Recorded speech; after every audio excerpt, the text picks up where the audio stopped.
गरेश्वर बियाब दुलाराय बाथौ गौथुमनि खुंगा 20थि बोसोरारि जथुम्माया गाबोननिफ्राय साननैनि हाबाफारि लानानै खुंफुंजागोन।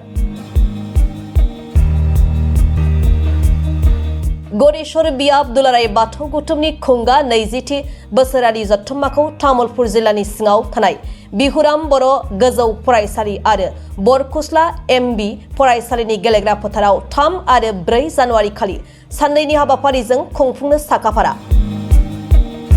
मख'नो गोनांदि 3 जानुवारि एबा गिबि सानाव बाथौ दुमनाय, सिजौ गायनाय, लोगोसे बावसालि बावनाय, फुंबिलि आरज बिफांसा गायनाय, गाहाय सायनासालि बेखेवनाय, जौसां बेखेवनाय आरो गरेश्वर बियाब दुलाराय बाथौ लाइमोन आफादनि मोनसे गोनांथार हाबाफारि लायो। बे हाबाफारिया जादों गुनगोनां सोलोंथाइनि गेजेरजों बाथौ धोरोमखौ फोथांनानै लाखिनायाव लाइमोनफोरनि मावनांगौ बिबान। बे आयदाखौ लानानै सावरायनाय जागोन होनना फोरमायदों। आङो गरेश्वर बियाब दुलाराय बाथौ गौथुमनि जानानै गिबियाव नोंथांमोन बयनिसिमबो धोरोमारि गाहाम हामलायनायखौ बावहरग्रोनाय जाबाय। जों दिनै गरेश्वर बियाब दुलाराय बाथौ गौथुमा फैबाय थानाय जोंहा अदेबानि गाबोननिफ्राय आरो 3 आरो 4 जानुवारि 2026 मायथाइनि सनिबार आरो रबिबार सान बे साननैनि मेहेरगोनां हाबाफारि लानानै जों गरेश्वर बियाब दुलाराय बाथौ गौथुमनि जा खुंगा 20थि बोसोरसालिया जथुम्मा, बे बोसोरसालिया जथुम्माखौ जों नैबे बिहुराम बर' गोजौ फरायसालि आरो लोगोसेयैनो जोंहा बरकुस्ला एमभि गेजेर फरायसालिनि नैबे गेवलां गेलेग्रा फोथाराव जोङो गाजा गोमजायै खुंनो थांगासिनो दङ।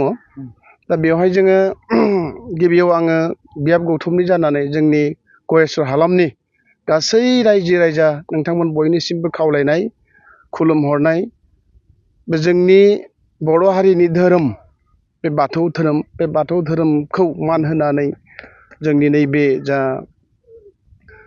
गाबोननिफ्राय जानो गोनां खुंगा 20थि बोसोरसालिया जथुम्मा, बे जथुम्मायाव जोंनि गासै गामिनि गरेश्वर हालामनि रायजो राजा लोगोसेयैनो जोंनि 58टा सुपानि मानगोनां दैदेनगिरि, गामि सामलाय आफादनि दैदेनगिरि, आफादगिरि नेहाथारि, जोंहा माइनाव आफादनि आफादगिरि नेहाथारि, बेल' नङा, जोंहा एखेबारे गामि सामलाय आफादनि मोनफ्रोमबो गामि सामलाय आफादनि जोंहा गासै दैदेनगिरि, रायजो राजा नोंथांमोन, माइनाव आफादनि जोंहा दैदेनगिरि, गासै आरज दैदेनगिरि नोंथांमोन, माइनाव नोंथांमोन, आरो बेजों जोंहा मा होनना बुङो, मोनफ्रोमबो गामि दफानि गोथार बाथौ थानसालि, बे गोथार बाथौ थानसालिनि जोंहा दौरि दौसि बावगिरि नोंथांमोन, आरो बेजों लोगोसेयैनो जोंनि जा गरेश्वर बियाब दुलाराय बाथौ गौथुमनि गुबै आफाद, लाइमोन आफाद, माइनाव आफाद, दौरि आफाद, बे मोनफ्रोमबो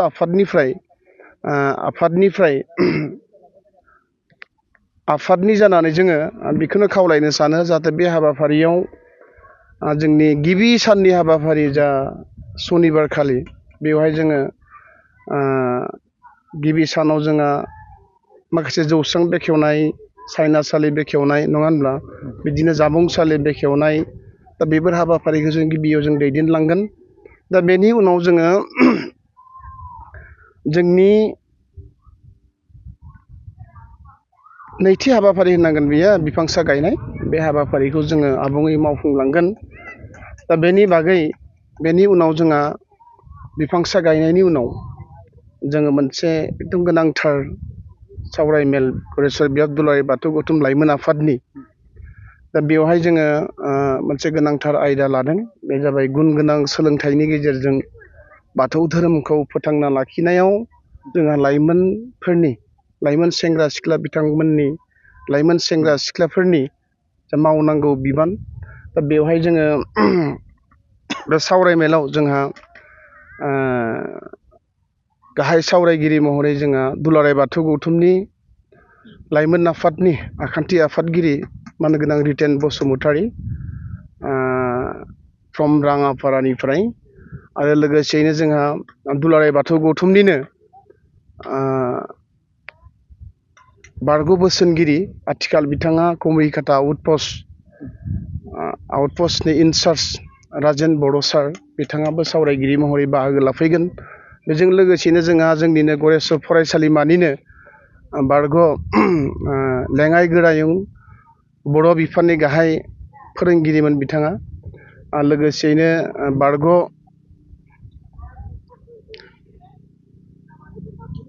लेङाइ गोरायुं मानगोनां उमेश बर' सार बिथाङाबो बेवहाय बे जा सावरायमेल बे सावरायमेलाव बाहागो लाफैगोन। दा जोंनि बे सावरायमेलनि थांखिया जाहाथे जोंहा बे गरेस्वर हालामनि लाइमोन सेंग्रा सिख्लाफोरनि गोसोआव जे धोरोमनि बागै नङा होनब्ला बे धोरोमनि बागै जोङो बिथांमोनखौ गियान सोलोंथाइनि बिथिङाव माबोरै जों गावखौनो लाइमोनफोरा सासे मोजां मानसि जानो हायो बेनि सोमोन्दै जों गुवारै सावरायलायनाय जागोन। दा बेवहाय आं खावलायो जोंनि गासै गरेस्वर हालामनि लाइमोन सेंग्रा सिख्लाफ्रा जाहाथे बेयाव बाहागो लायो बेखौ खुथारै आं खनले गरेस्वर बियाब दुलाराय बाथौ गौथुमनि जानानै खावलायहरबाय। आरो बेनि उनाव जोंहा बिदिनो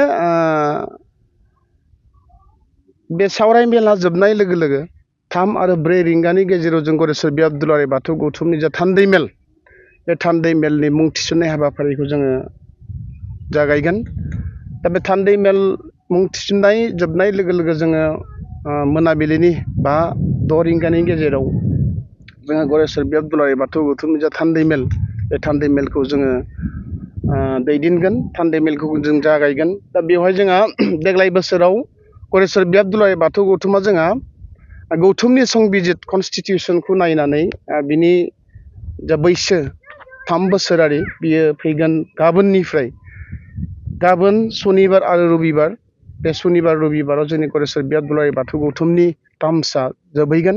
दा बे लेखायै जोङो बै खालि अर्थात गाबोन बे थान्दै मेलनि गेजेरजों जोङो गोजाम आफादखौ सिफायनानै गोदान आफाद दानाय जागोन। दा ओंखायनो गरेस्वर हालामनि गासै रायजो राजा नोंथांमोनसिम खावलायनाय बे थान्दै मेलाव नोंथांमोननि मदद नोंथांमोननि हेफाजाब नोंथांमोननि अननाय नोंथांमोननि खौसेथि नोंथांमोननि नाजानायाव बे थान्दै मेला आबुङै जाफुंसारो। गाबोननि हाबाफारि हिसाबै बेखिनिखौनो बुंबाय। लानायनि बाथ्रा दङ 5,000 बाथौ सिबियारिफोरखौ बाहागो लानायनि बाथ्रा बुंदों बे समाव।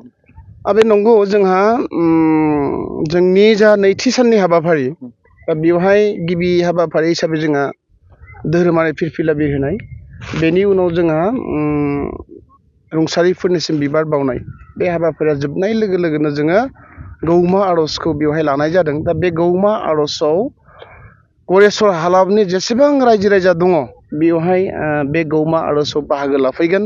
आफा इसोर अबंगसाय नुवाथारि आनान गसाय सोरजिगिरि बोराइ बाथौनि सेराव बयबो बिबार बावफैगोन।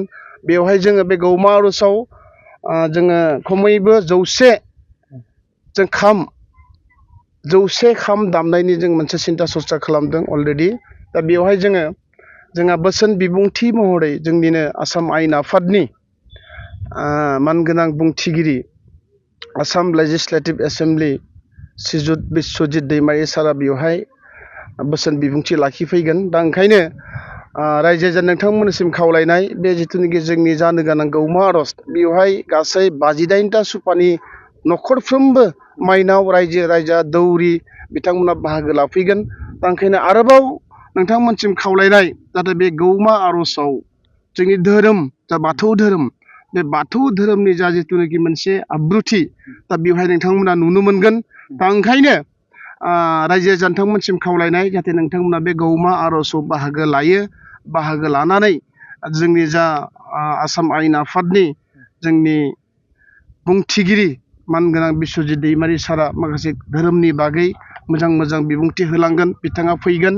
बिथांखौ जोङो बानजाय आफादनि जानानैबो आरो लोगोसेयैनो गरेस्वर बियाब दुलाराय बाथौ गौथुमनि जानानैबो सार बिथांनिसिम रोजा साबायखर बावहरबाय। बिथाङा थि समावनो सफैगोन। दा बेनि उनाव जोङो मोनसे हाबाफारि गोनांथार बे साननैनि जिथुनिखि मेहेरगोनां हाबाफारि बेवहाय जोंहा गेवलां मेल। दा बे गेवलां मेलाव जों सासे आलासि लिंहरदों। बिथाङा जाबाय वेस्ट बेंगलनि सोनाब बेंगलनिफ्राय बिथाङा बाहागो लाफैगोन। दुलाराय बाथौ गौथुमनि फोसावदिं नेहाथारि बिथां सुरेश इसोरारि बिथाङा जोंनि बेवहाय गाहाय आलासि महरै बाहागो लाफैगोन। आरो लोगोसेयैनो दुलाराय बाथौ गौथुम माइनाव आफादनि जोंहा नेहाथारि सांग्रिलि बर' आब' बिथाङाबो बाहागो लाफैगोन। आरो जोंहा बिदिनो जों बुंनांगोन बिथांनिसिम दा आथिखालनि बिटिसिनि EM लोमस्राव दैमारि सार बिथाङा हिरिम्बा बाथौ थानसालिनि जा बावसोमनानै जा बे हिरिम्बा बाथौ थानसालिखौ जे सोरजिबाय बानायबाय बिथांनि गोबां अबदान दङ दा सार बिथाङाबो जर'खा आलासि महरै जोंनाव बाहागो लाफैगोन दा ओंखायनो बे जिथुनाखि गेवलां मेल बे गेवलां मेलनि हाबाफारिफोराव मोनफ्रोमबो हाबाफारिफोराव जोंनि रायजो राजा नैबे बिसेस भाबै जोंहा नैबेयावहाय जिहेथु जोङो बरकुसला MV फरायसालि आरो लोगोसेयैनो जोंहा बिहुराम गोजौ फरायसालिनि बे गेवलां फोथार गेलेग्रा फोथाराव जोङो जोंनि जा बर' रामसा जारमाला ओजोंहाय जोंहा बेलकना औगुरि हादग्रा हलापारा नङा होनब्ला बिथिंहाय जाबाय जोंहा 1 नम्बर बालाबारि 2 नम्बर बालाबारि 3 नम्बर बालाबारि जोंहा बिथिंहाय 1 नम्बर बालाबारि थाबाय बरकुसला दा गासै 58टा सुपायानो बेवहाय बे जोंनि जा गेवलां मेल बे साननैनि हाबाफारि जोबथा हाबाफारि गेवलां मेल बे हाबाफारियाव बाहागो लानानै जाफुंसार होयो बेखौ आङो गरेस्वर बियाब दुलाराय बाथौ गौथुमनि जानानै खावलायबाय आरो जोंहा जोबथारनायाव बै सानखालि मोनाबिलि समाव जों मोनसे जायगानिनो ओनसोलनिनो मोजां मोजां उथिफुनाय मेथाइ खनगिरि बिथांमोननि मोसानाय मुसुरनाय रोजाबनायखौ जोङो मोनाबिलि हारिमु बिलिफां आयदायाव जोङो दिन्थिफुंनाय जागोन ओंखायनो जाय बिथांमोना जोंहा मोनसे दारिया हारिमु दालाय आफाद दङ बिथांमोनजों जुगाजुग लानानै नैबे ओनसोलनि उथिफुनाय लाइमोन सेंग्रा सिख्लाफोरा बे जिथुनाखि हारिमु बिलिफां आयदा बेवहायबो बाहागो लानो हागोन बेखिनिखौनो खावलायनाय जाबाय।